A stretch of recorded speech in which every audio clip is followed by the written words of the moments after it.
It's April 1994. A FedEx cargo plane is on its way to California. It's a perfect day for flying. Altimeters? 9s and 2s here. But behind the cockpit, in the galley area, a disaster is about to unfold. The pilots of FedEx Flight 705 are seconds away from an unprecedented situation. God almighty.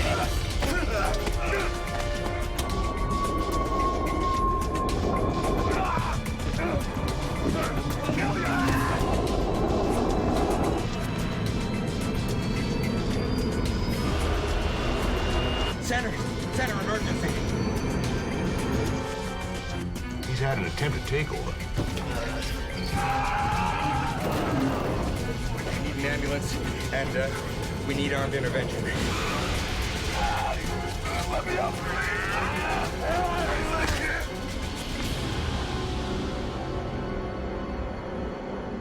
April the 7th, 1994.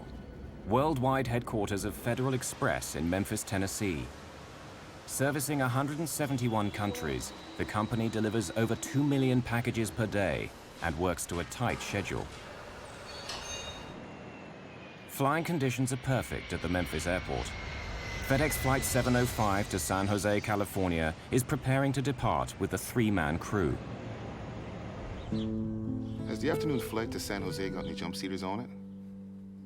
None at all? 42-year-old Auburn Calloway is a flight engineer. He hopes to hitch a ride on Flight 705 for pressing personal reasons. Thanks. Employees have the privilege of free rides. They're known as jump seaters. 39-year-old flight engineer Andy Peterson is the first of the flight crew to arrive on the plane. Andy Peterson, Auburn Calloway. He's surprised to find Auburn Calloway on board. My first thought was, well, scheduling has gotten, it's also called someone else out for the flight. And now we've got 2 engineers, so I said hey to him and then asked him if he was going to be riding out to San Jose with us, and he said he was, that he was going to ride the jump seat out. Peterson, a 5-year flyer with FedEx, finds something unusual during his pre-flight check. The breaker switch of the cockpit voice recorder, or CVR, is in the off position. Puzzled, Peterson resets it. The CVR records all in-flight voice communications. It's a crucial tool for investigating air disasters. No large commercial airliner is allowed to fly without one. The cockpit voice circuit breaker, it had popped out, which means the power's off to the cockpit voice recorder. So I'd never seen that before, and I thought, well, that's kind of weird. 49-year-old pilot David Sanders and 42-year-old co-pilot James Tucker are next to board and prepare for departure. Calloway, you mind if I hop around with you guys, California? No, not at all. I don't see any problems today. Everything looks good. You play the guitar. I play at it. He was very cool, calm, collected, nothing indicating anything was amiss. Actually, noticing there was a guitar case off to the right in front of the 9G net. Yeah, but I couldn't wait to get in the cockpit and start going through cockpit checks because we had a lot to do. But something was amiss. They didn't know it, but Calloway had originally been scheduled to be the flight engineer on this flight. However, he and his crew had exceeded their flying hours by just 1 minute the previous day, so they'd been replaced. But Calloway was determined to make Flight 705 no matter what. I think she'll fly. All the nuts and bolts are in? Yeah. When I came back out on the airplane and went back up to the cockpit, I noticed that that circuit breaker had popped out again. So I reset it and decided that I would see if it would stay in. Instead of calling maintenance at that time, that I'd just wait and see if it popped back out, that I would call maintenance, because that is a no-go item. If the CVR is turned off, there will be no audio record of the events aboard Flight 705. You want to fly this leg of the trip, or do you prefer the return trip? You never know when you're going to get another chance. I met Jim Tucker that afternoon. Jim had been with the company for 10 years. In fact, he was an instructor in the DC-10. Andy Peterson and I had a trip together. In fact, we flew to Paris one time. The crew is flying together for the first time. Both Tucker and Sanders are ex-Navy. Sanders has been with FedEx for 20 years. James Tucker, who has a wife and 3 children at home, has been with the company for 10 years. None of the crew know Calloway or his reasons for being on this flight.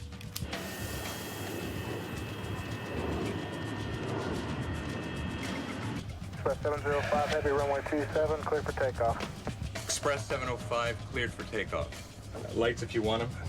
I mean clocks if you want them. Lights are coming on. We'll get the vertical speed wheel here in a minute. How's the checklist look? All right, before takeoff is complete. Your airplane? Set standard power, please, before they change their mind. Power is set.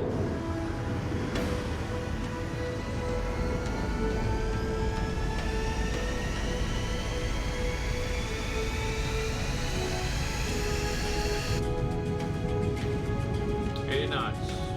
That checks? V1, rotate.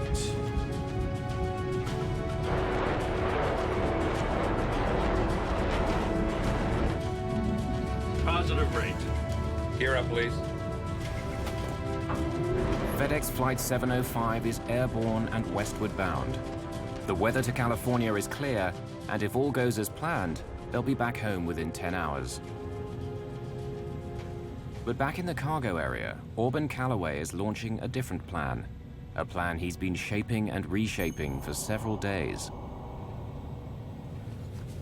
Like the brilliant chess player he is, Calloway has thought out all his moves. Being bounced from the crew of Flight 705 today was an unexpected glitch, but nothing he can't cope with.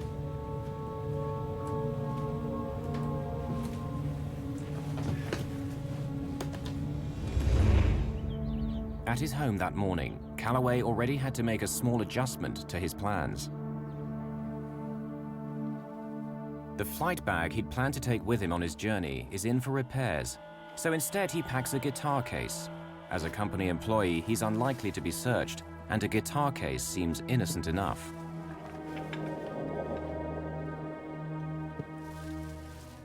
Here you have a man who made some accomplishments that no other African American had ever made. Calloway graduated from Stanford University in 1974. He became a top Navy flyer, then a commercial pilot, but his 5 years at FedEx have been as a flight engineer. He was highly intelligent, a driven person to accomplish goals, and had before him an opportunity of a tremendously positive career. He was married and had children and family, and it just seemed as though he was almost part of the true American dream, just about the American family. Before leaving for the airport, Calloway put some important documents on his bed. Among them, his last will and testament.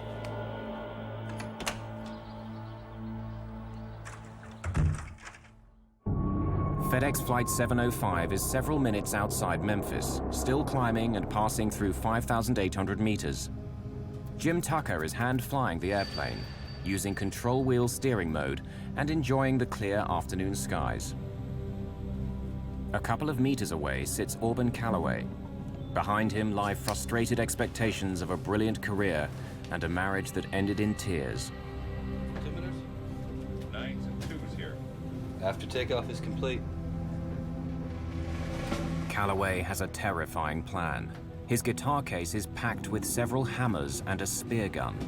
Out of sight of the crew, he gets his weapons ready.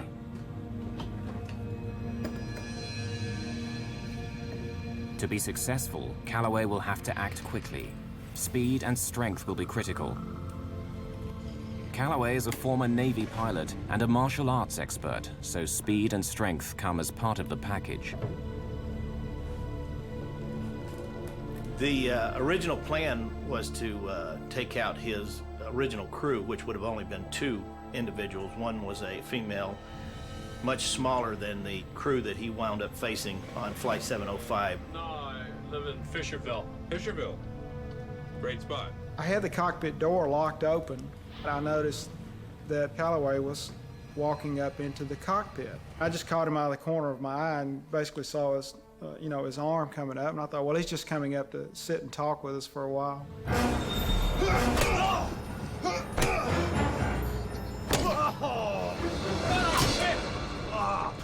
Excruciating pain, blinding pain. So much, in fact, that I never lost consciousness, but I lost useful consciousness for at least 45 seconds. A blow to the head will rattle the brain. It will shake it enough that the electrical connections momentarily are not working, and it can be anywhere from a complete, irretrievable loss of consciousness to simply a stun, or to what he describes as a period of time where he was somewhat aware of what was going on, but could not respond to it. I was slumped back like this, and he looked, I remember, right in my eyes as he passed over. It was almost probably like, well, the lights are on, but there's nobody home here. This guy is out of action, so I'll move on to the next person. The crew is in shock and confused.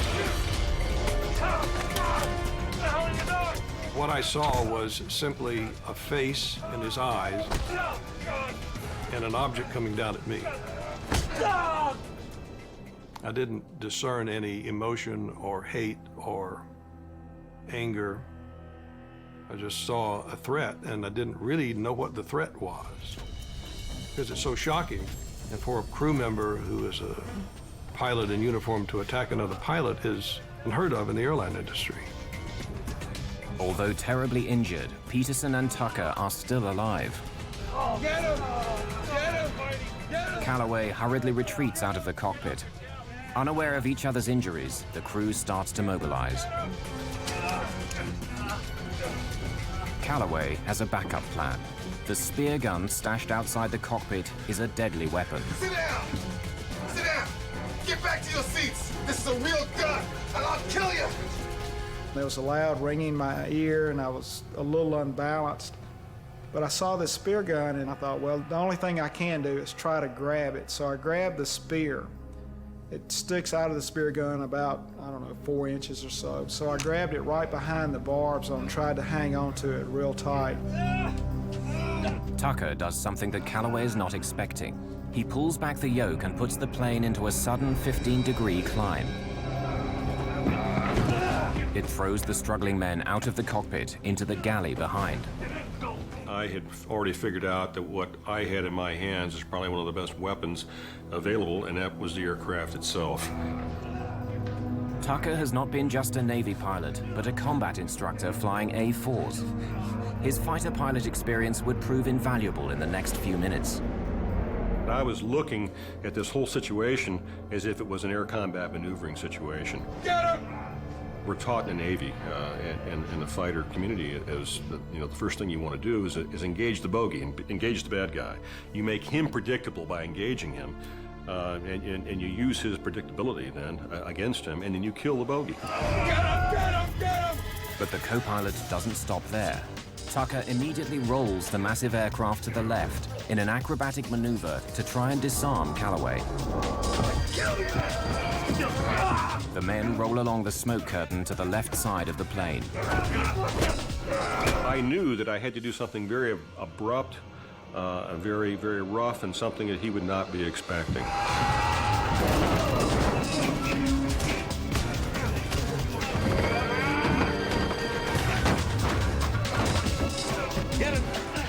Tucker has no idea whether rolling the plane is helping Sanders and Peterson as they try to restrain Calloway. The fight continues with the men pinned to the left side of the plane. The crew members are rapidly losing blood and strength. Tucker continues to execute the roll, all the while trying to maintain a visual reference outside the captain's window. Get him, Andy, I got the airplane. So you roll the airplane over on its back and pull through completely in the vertical. But at this particular point, you know, if I'd rolled the airplane over on its back, I wouldn't really be able to see what I was doing. This is not a bubble canopy that you have over the top. You're actually looking out. It's got expansive windows, but nonetheless, you roll this airplane over on its back, you can't really see that much of what you're doing. So I rolled it to about 140 degrees where I could still see out over the side as the airplane's nose was starting to come through. Tucker rolls the 250,000-kilogram DC-10 to 140 degrees, almost on its back. Commercial aircraft are never meant to roll more than 60 degrees. The men continue their fight on the ceiling of the aircraft. Calloway wrenches the hammer in his hand free and hits Sanders in the head. Tucker decides to pull back on the yoke and put the plane into a steep dive, a risky but cunning move.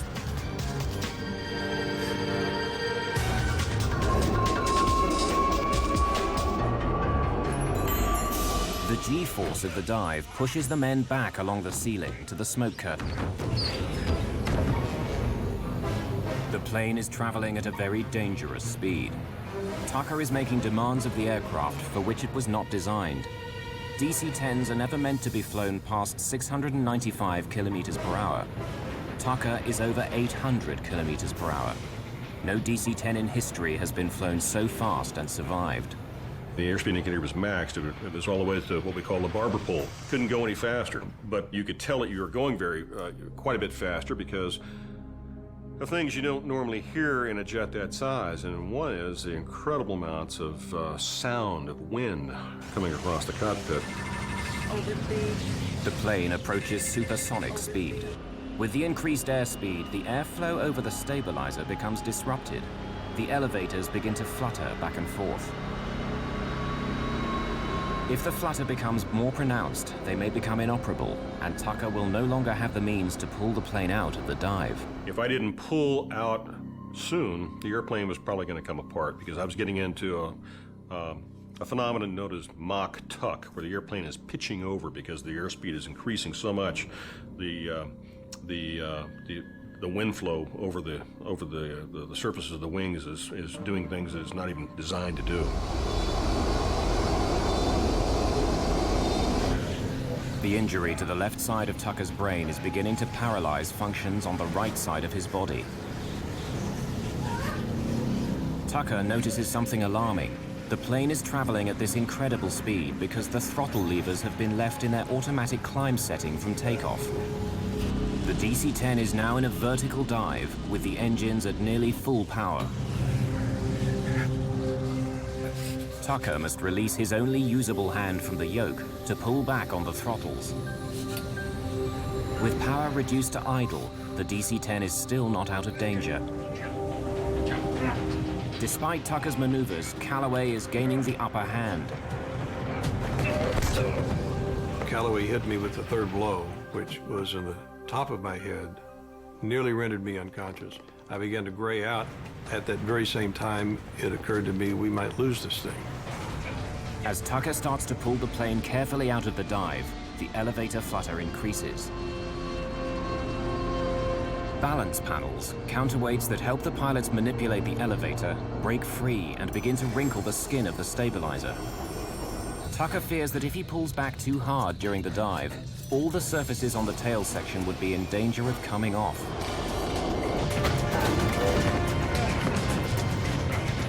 Sanders' strength is nearly spent, and Peterson's head is bleeding profusely from his ruptured temporal artery. Somehow they manage to pin their attacker down. The G-forces began to be reduced as he began to level off from pulling out of the dive. I saw the hammer in Calloway's hand. I then reached for the hammer with both my hands and pulled the hammer out of his hand. Sanders believes this is a turning point. The plane is safe for the moment.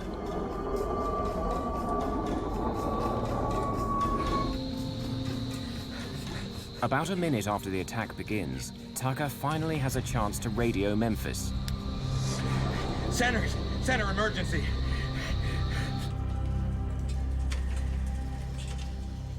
Air traffic controller Kent Fleshman and his trainee receive Tucker's emergency request. Aircraft with emergency, say again. Center. Aircraft with emergency, say again. Listen to me. It's Express 705. I've been wounded. We've had an attempt to take over and aboard the airplane. Give me a vector, please. Back to Memphis at this time. Hurry. Express 705, fly heading 095, direct Memphis. 095, direct to Memphis. Get me an ambulance and alert the airport facility. Hey, Memphis, you still with me? Affirmative 705. Descend and maintain 10,000. Fleshman takes action in case the hijacker has a gun. If he can get the plane below 3,000 meters, a bullet hole in the fuselage will not cause explosive decompression. Tucker hears the fight increase in the galley. Again, he uses his only weapon, the aircraft. The maneuver throws the men onto the side of the plane. Let go of the spear! Look, just keep talking to me. Okay? Express 705, affirmative. If you need an ambulance, stand by and we'll get that for you. Yeah, we need an ambulance, and we need armed intervention as well. Make sure and notify the SWAT team he's asking for armed intervention. Fleshman recognizes the term armed intervention as the most serious request from a pilot. It means they want armed officials to storm the plane upon landing. Memphis approach has to be alerted. We have an emergency. Express 705. He's had an attempted takeover on the aircraft. He's had an attempted takeover. Okay. Radar contact. Put him on 119.1. Paul Candelino, a 44-year-old veteran controller, now spots Flight 705 on his radar screen. But something's wrong. The plane is heading away from the airport. It looks like the hijacker has seized the plane. The crew of FedEx Flight 705 has been attacked by a co-worker and have declared an emergency. Intervention. Air traffic control watches helplessly as they fly away from the airport, while the fight for control of the plane continues. Co-pilot James Tucker is pushing the DC-10, his best weapon, to its limits.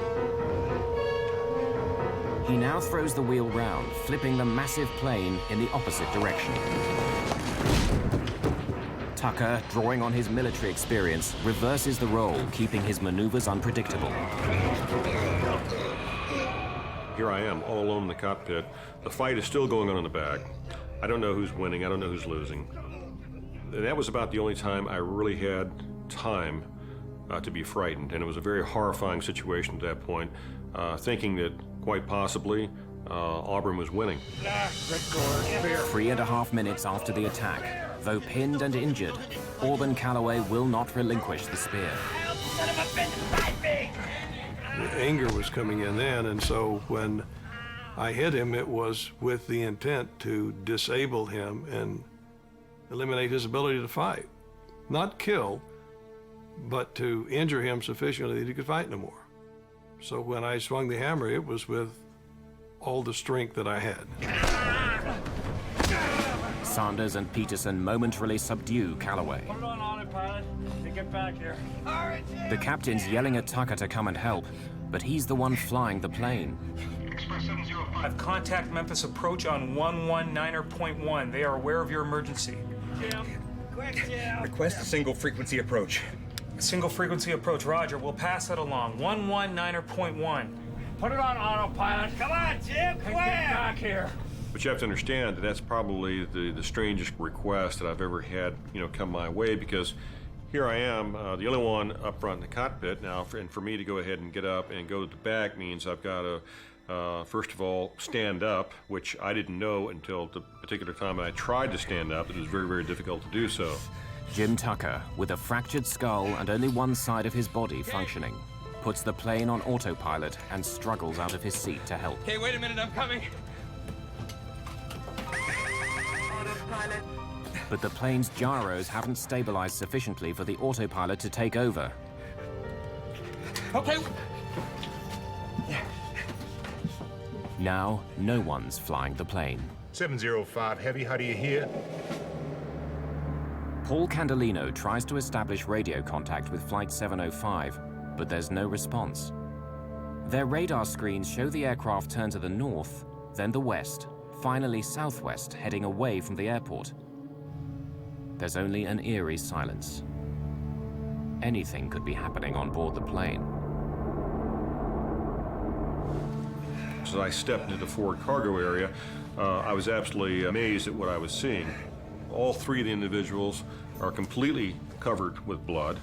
Auburn Calloway on his back. There are papers everywhere in the bag. You can see where the jump seats, which is just a normal commercial airline seat, has had the covers torn off. There's bloody footprints on the top of the ceiling. There are coats that have come out of closets. It's total carnage in the back. Sanders has disarmed Calloway and handed the spear to Tucker. You move up to it. You keep him contained. I'm going to get the airplane. Go get the airplane. They decide that Sanders, the captain, should fly the plane back to Memphis. You take this. Tucker wants the weapons as far away from Calloway as possible and asks Sanders to take them with him to the cockpit. In an emergency situation, it's expected that the captain of the airplane will fly the airplane. I was in somewhat of a daze because of the fight. I wasn't sure of the direction of the airplane. I wasn't sure of the condition of the airplane, but it appeared to be flying okay. I was bleeding excessively from the top of my head. I couldn't see out of my left eye. I thought the fight was over. I mean, I had hit Calloway 4 times in the head with a 20-ounce framing hammer as hard as I could swing it. He had stopped fighting, and he was bleeding, and he looked like he was severely injured. Tucker can't tell anymore whether his hand is gripping the spear. The blows to his head have caused a blood clot on his brain and have damaged his sense of touch. Let me up! Let me up! I won't fight anymore, please! I can't breathe! Though several gashes have been opened in his skull, Auburn Calloway cannot be trusted. Both pilots know their strength is quickly running out. Sanders, safely back in the driver's seat, must get the plane on the ground, and fast. Memphis, can you hear me? Is this Express 705 Heavy? 705 Heavy, yes. Express 705 Heavy, Memphis. Roger, I do hear you. You can proceed direct to Memphis if able. Expect runway 9er. The altimeter is 30.29er. You understand we're declaring an emergency. We need security to meet the airplane. We'll stop on the runway if we can. Captain Sanders, without his glasses and with blood dripping into his eyes, thinks that the plane is on a course back to the airport. But it's still heading southwest, away from Memphis at over 550 kilometers per hour. Roger. Express 705 Heavy, is the situation under control? Or is it still in progress? We appear to have it under control. Candelino wants to warn the pilot, but he's afraid the crew may still be under attack and trying to mislead the hijackers by flying in the wrong direction. Express 705 Heavy, are you able to turn toward the airport? Yeah, give me a vector. 100 Vector Memphis. Sanders takes the plane off autopilot and sets a course back to the airport. We're turning to the airport now. For now, aboard the DC-10, the situation seems under control, but a potential disaster is only moments away. At the Memphis airport, emergency personnel begin to move into position. We need security to meet the airplane. We'll stop on the runway if we can. A FedEx cargo plane is about to land after a would-be hijacker tried to seize control. All members of the crew are badly injured. Paramedic David Teague is one of the first to get the call. They came over the loudspeaker system from the air traffic control center, and I was new to the area, so I wasn't able to understand them real well. But I got the words hijacking and some other stuff, and was advised that there had been a hijacking on an airplane, and then dispatched us out to the runway where the plane was going to be landed. The airplane is heading for the safety of Memphis Airport, but that in itself presents another scary possibility. The aircraft is more than 16,000 kilos over the recommended landing weight, with more than 38,000 kilos of fuel still in its tanks. In most emergency landing situations, there's time and opportunity to dump any excess fuel. But Sanders knows the switches and levers are too far away to access safely. You'd have to get up and go back to the engineer's panel where the fuel dumping switches are and set up the engineer's fuel panel to dump fuel. So it's virtually impossible for, say, the captain to dump fuel while he's attempting to fly the airplane. In the galley, Auburn Calloway still hasn't given up the fight. Calloway drags himself towards the jump seats with Peterson and Tucker on top of him. He hopes to gain enough leverage to get back on his feet, where he'll have an advantage. He was using his thumbs to go ahead and try and push my eyes out, doing everything he possibly could to break Andy and I down as a team. You know, we could handle him together, but we certainly couldn't handle it one-on-one. This is certainly a fight against the clock. Auburn's getting stronger. You know, we're getting weaker. I knew if he ever got back in the cockpit, we were history. I just knew we had to keep him. Somehow, we had to keep him from getting back in that cockpit. Approaching 7,000 feet, the fight in the back started again. And it was as violent and as loud as when I was in the back in the midst of the fight. It became so violent and loud that approaching 7,000 feet, I decided that I was going to level the airplane, turn on the autopilot, go to the back of the airplane, and kill Calloway. It was so severe, I thought that had to be done. The DC-10 is less than 40 kilometers from Memphis Airport. Is he under control? I don't know. The sound of the struggle worries Sanders. He decides this has to end. I released the seatbelt, climbed out of my seat, headed to the back of the airplane, and Jim Tucker said to me, "David, I think we have him under control now." I said, "Are you sure?" Yeah, he is. He said, "I think we have him under control." I went back to the seat, climbed into the left seat of the airplane, continued the descent on down toward the airport. Express 705 Heavy, verify the situation is still under control? Yeah, it's sort of under control. The wind is 03015, cleared to land runway 9er.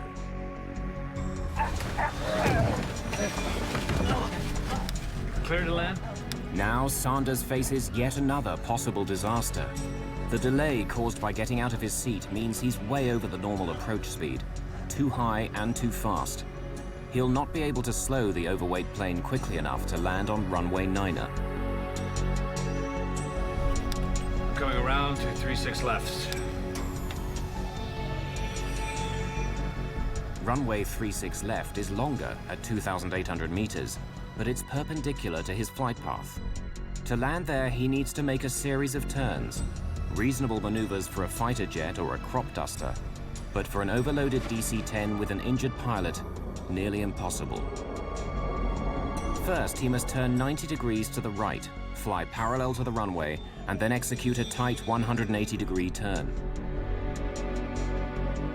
Okay, Express 705 Heavy, runway 36 left, cleared to land. Cleared visual approach 36 left.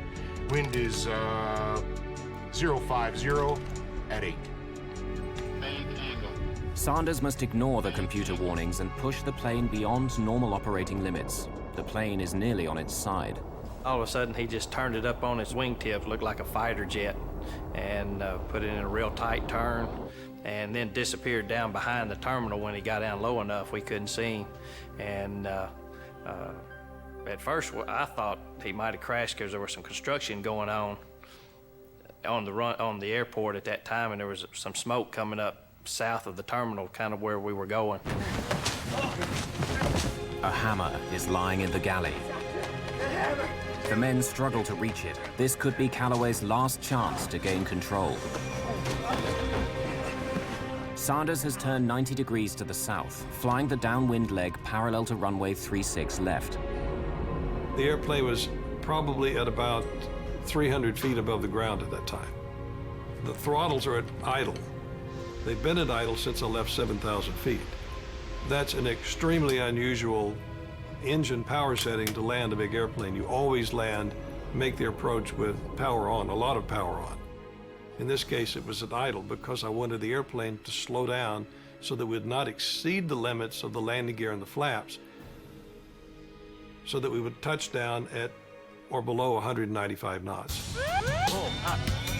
With flaps extended and landing gear down, Sanders is still coming in too fast, and he's being bombarded by computerized auto-warning alarms. The runway is 2,800 meters long. A normal DC-10 needs only 1,900 meters to stop, but Flight 705 is too heavy. Even this runway may not be long enough.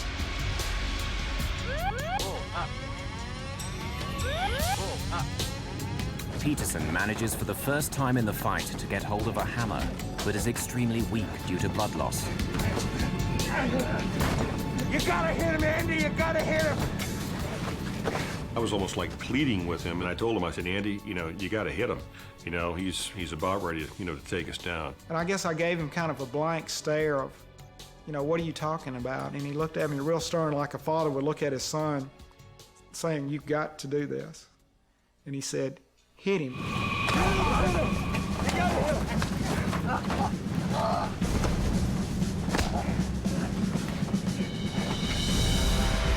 The DC-10 is only meters above the runway, traveling at 382 kilometers per hour.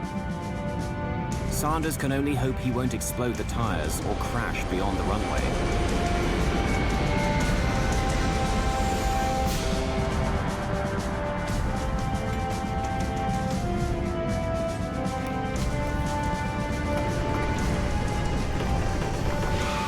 Luckily, all 10 tires withstand the landing impact. Captain David Sanders has landed the plane with only 300 meters of runway to spare. The crew of Flight 705 is safely on the ground, but not out of danger.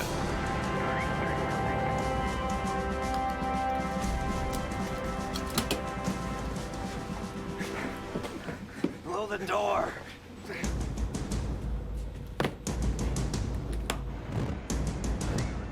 The chute is covered with kind of a talcum powder, so it won't stick when it needs to be deployed, but it made it slick trying to go up. The police and firemen tried to climb up the slide. One fireman made it almost all the way to the top, and I leaned out the door of the airplane and pulled him on board. Who's the bad guy? That's the attacker. There was blood all over the floor, all over the ceiling. The seats in the little area were just covered with blood. You got any handcuffs? If not, you better get some, because that son of a bitch is still dangerous. I need handcuffs. Can you throw me some handcuffs? Teague is thrown a pair of handcuffs.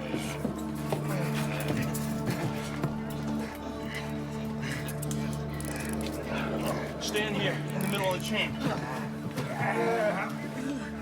Ouch! Get your foot off! You're hurting me! Ow! Sanders holds Calloway down as Teague examines Peterson, who barely has a pulse and is the first crew member to leave the plane.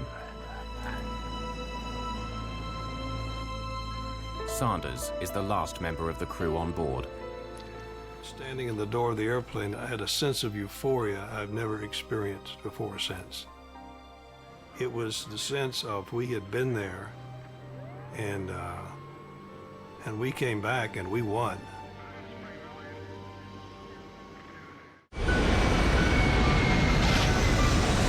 Due to the strength and courage of its crew, a FedEx DC-10 has safely landed back home. The three men have weathered the attack of a co-worker, but they're badly injured. Co-pilot Jim Tucker has bone chips driven into his brain. Flight engineer Andy Peterson's life is in danger from massive blood loss. Both are in critical condition. The wounded men are rushed to the regional medical center at Memphis. The pilot, Dave Sanders, shares an ambulance with Tucker.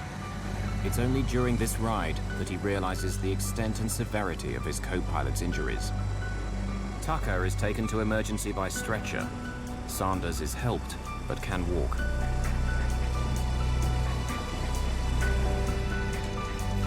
Restrained and under guard, Calloway is also taken to the same emergency facility.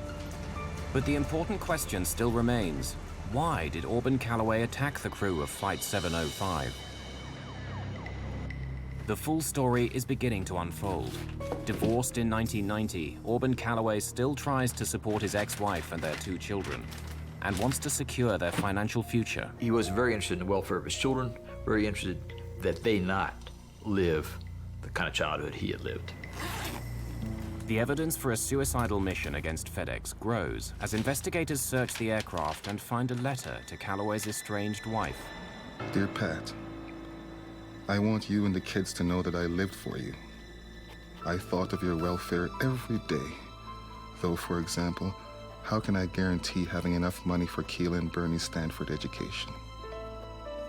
He was obsessed with his financial well-being. He was interested in his children. I tend to believe he's interested in his marriage. And I know his marriage was coming apart, or had come apart, basically, at the time of this incident. But I suspect he was also a difficult man to be married to. By April the 7th, 1994, Calloway may be thinking his career is over. Life had been one disappointment after another. The failed marriage, the kids he can't afford to send to university, the brilliant pilot who ends up as an engineer on a cargo plane. And now even that may be about to go. The following day, he's supposed to report to a FedEx hearing about falsified information he'd given the company. During our investigation, it appeared that he had overestimated the number of hours of flight experience that he had, and that the company was taking a look at this. Calloway may be afraid he'll be fired. At just 42, his professional life could be finished. He comes up with a solution. The goal is to leave my children well off. The goal is to escape, I guess, the pain of this life. I can't continue to participate in this life and still leave them well off because I'm fixing to lose my career. And I won't have the ability to provide for them like I'd like to. But my life has value if it's given in an accident. Calloway cashes in all the funds he can lay his hands on and sends a total of $54,000 to his ex-wife. But his life insurance is worth about $2.5 million if he dies in a work-related accident. I would much rather go on a date, time, place, and a method of my own choosing. I resolved some time ago that the next time my security and future is threatened or seriously jeopardized, it's time. My time to go. Perhaps he believes his family would receive the maximum insurance payout if he crashed the plane in an apparent accident.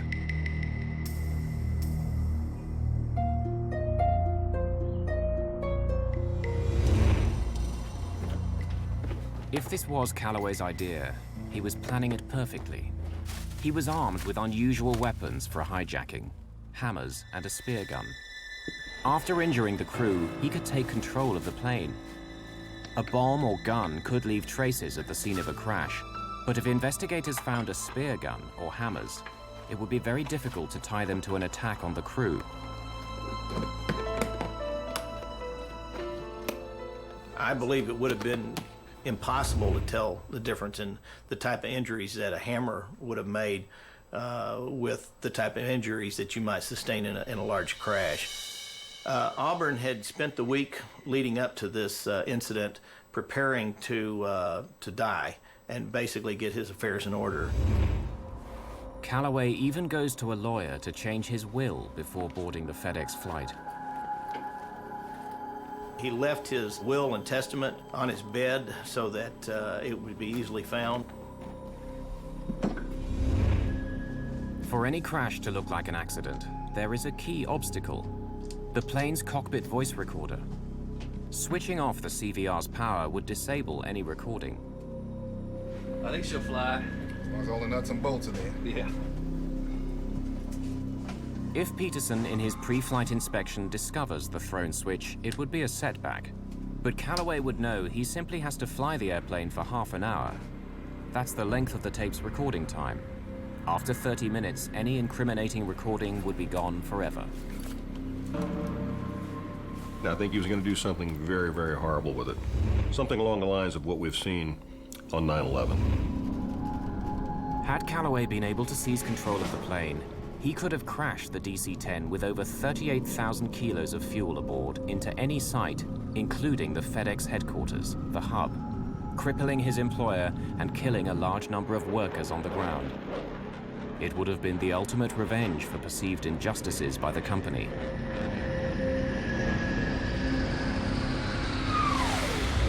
company may never have figured out exactly why that airplane crashed back into the hub. Well, after 9/11, there were a lot of improvements to our security program, both in the United States and worldwide. Our cockpit crew members are the most highly checked and monitored group of people in the world. I only know of this one incident in my 46 years of aviation experience where a crew member was involved in something like this. The flight of FedEx 705 took about 30 minutes, but the impact it had will last for years. He was convicted of attempt aircraft piracy, an offense that carried a minimum of 20 years confinement and up to life in prison.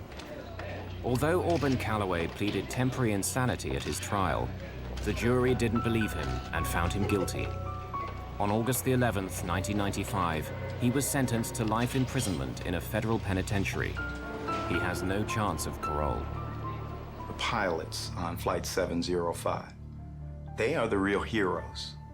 It is amazing that they were able to do what they did, given the injuries that were inflicted upon them. When someone's struck with a hammer on the skull, there can be linear radiating cracks that go out on the skull.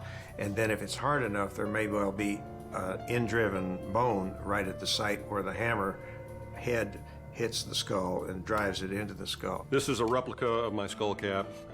It was put together by use of a CAT scan protocol to give the proper shape of my skull and also the shape of the defect that we're dealing with here. This is the area that I was hit on the left parietal. For a year and a half, I was actually walking around in this configuration. It took 2.5 years to recover completely because I had to learn how to walk, talk, and chew gum all over again. I had 3 major operations. I operated on him twice more after his initial injury and then followed him through his rehabilitation. They can fashion a piece of material to fit the exact size of the defect, the shape of the skull, and of course the thickness of the skull as well. It's a blown acrylic called an HTR, or hard tissue replacement. He had difficulty with speech, difficulty with sensation and motor strength on the right side, and he came back to where he can now probably, if he wanted to, break my fingers with a handshake. On May the 26th, 1994, the crew of FedEx Flight 705 was awarded the Airline Pilots Association Gold Medal Award for heroism, the highest award a civilian pilot can receive. However, because of the legacy of their injuries, none of the crew has been certified as medically fit to fly commercially. I always thought, I'm gonna fight, I'm gonna overcome this thing. Except that that's when they found out that I had a slight seizure disorder. I'm seizure-free, but it's because I had to take medication. And the only way for me to be able to fly without somebody with me is to be off of medication. At this particular point, it's been ascertained that I'll never be able to do that. I'll be on medication for the rest of my life. I miss the flying. Every time I see an airplane go over, I wonder where it's going. So I miss that part of it. But I really cherish the fact that, I'm still alive and able to be with my family. The bond of pilots and what you do together in the airplane, outside the airplane, all that, I miss that.